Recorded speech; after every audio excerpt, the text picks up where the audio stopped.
Kek sever misiniz? Yumuşacık dokulu, ağızda dağılan bir keke herhalde kimse hayır demez. Ama eğer doğru bir tarif uygulanarak yapılmamışsa yemesi maalesef keyif vermez. Mesela kekiniz kuruysa bir lokmadan sonra ikinci lokmayı almak istemezsiniz. Bu da biraz reçetenin doğru oranda ayarlanması ve tabii ki pişirme ile alakalı. Kek yapımı çok kolay gibi görünse de aslında hassas bir iştir. Hem reçeteyi doğru ayarlamak hem de çökmeden doğru ayarda pişirilmiş bir kek yapmak her zaman çok kolay olmayabilir. İşte bugün vereceğimiz tarifte bu tarz sorunlarınız kesinlikle olmayacak. Cupcake olduğu için çökme, kabarma gibi sorunlar yaşamayacaksınız. Ve eğer reçeteye birebir uyarsanız brownie tadında harika, yumuşacık bir kek yiyeceksiniz. Yapımı da çok kolay ve malzeme olarak da oldukça ekonomik diyebiliriz. Bu kadar az malzemeyle yapılabilecek en iyi keklerden birisi. Siz de deneyin ve sonuçları mutlaka bizimle paylaşın. Her hafta yayınladığımız tarif videolarımızı kaçırmamak için kanalımızı takip edip bildirimleri de açmayı unutmayın.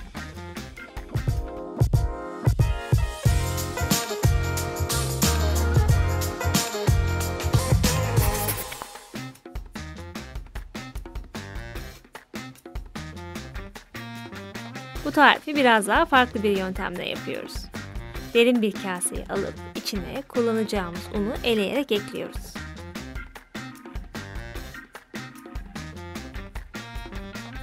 Üzerine şekeri, ardından da kabartma tozunu döküyoruz. Bu tarifte farklı olarak soğuk tereyağı kullanacağız.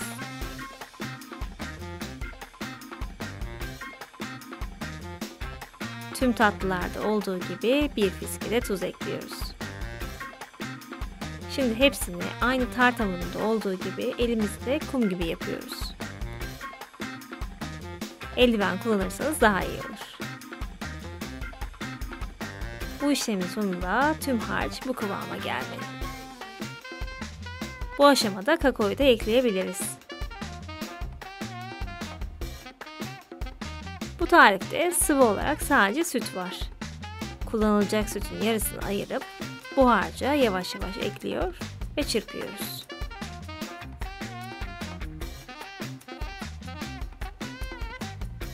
Ayrı bir yerde sütün kalanına bir tam yumurta ve vanilya koyuyoruz. Yumurtanın sütle bütünleşip kek harcına homojen bir şekilde dağılabilmesi için bu malzemeleri güzelce çırpıyoruz. Artık bu yumurtalı karışımı diğer kakaolu karışımla birleştirebiliriz.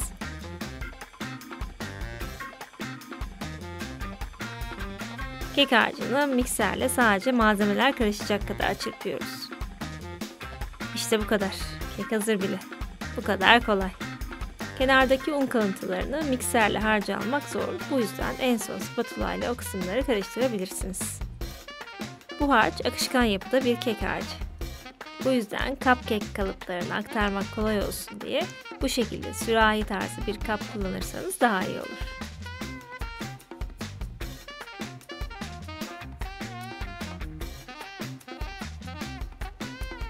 Ben kağıt kalıplar kullandım.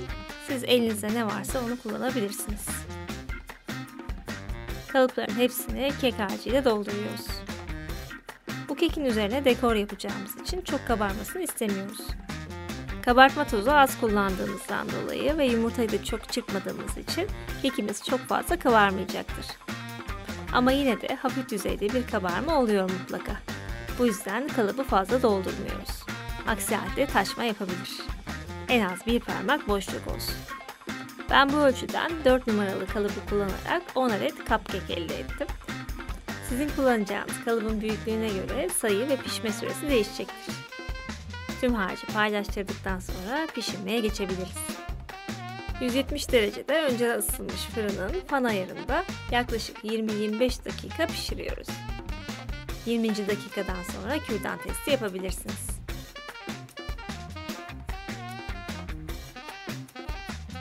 Bu kek aslında tek başına çok güzel. Ama benim gibi üzerinde krema ile de servis edebilirsiniz. Ben kakaolu şanti tercih ettim. Krem şantiyi soğuk sütle çırpıyoruz. Mikseri çalıştırmadan biraz bu şekilde karıştırırsanız etraf batmaz. Mikserle bu iki malzemeyi şanti sertleşene dek çırpıyoruz. Bu kremayı daha güzel bir şekilde uygulamak için böyle bir uçta krema torbasına ihtiyacınız var. Ama elbette bir bıçak yardımıyla sürebilirsiniz. Kremayı sıkma torbasına dolduruyoruz.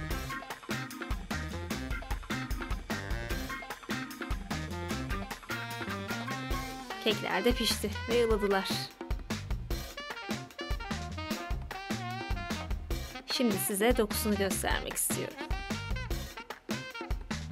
Gördüğünüz gibi yumuşacık. Hazır kek gibi bir dokusu var. Ve çok da lezzetli. Tatlılık oranı çok iyi ayarlanmış. Kesinlikle fazla şekerli değil. Artık cupcake'leri dilediğimiz gibi süsleyebiliriz. Kalın bir sıkma ucuyla bu muhteşem cupcake'leri çok daha lezzetli ve sevimli hale getirelim. Ortadan başlıyoruz. Bu şekilde tüm yüzeyinde hoş bir dekor oluşturuyoruz.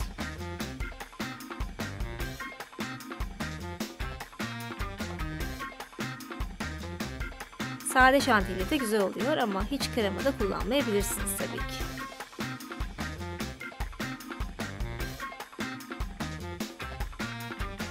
Sayı olarak bu ölçüden fazla çıkmıyor. 10-12 adet kadar düşünebilirsiniz. Çerez gibi yenecek ve nasıl bittiğini anlamayacaksınız. Bize yetmez derseniz mutlaka 2 ölçü yapın.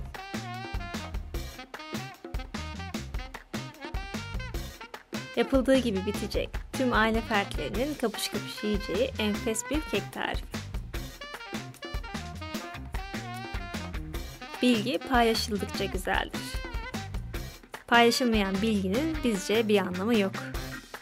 Bu mantıkla tüm güzel tariflerimizi hiçbir püf noktası atlamadan sizlerle paylaşıyoruz.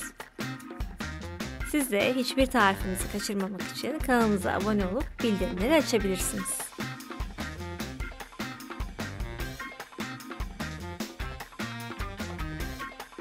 Malzeme listesi hem gram hem de ev ölçüleriyle açıklamalar kısmına eklendi. Tarifin detaylarını oradan da ulaşabilirsiniz.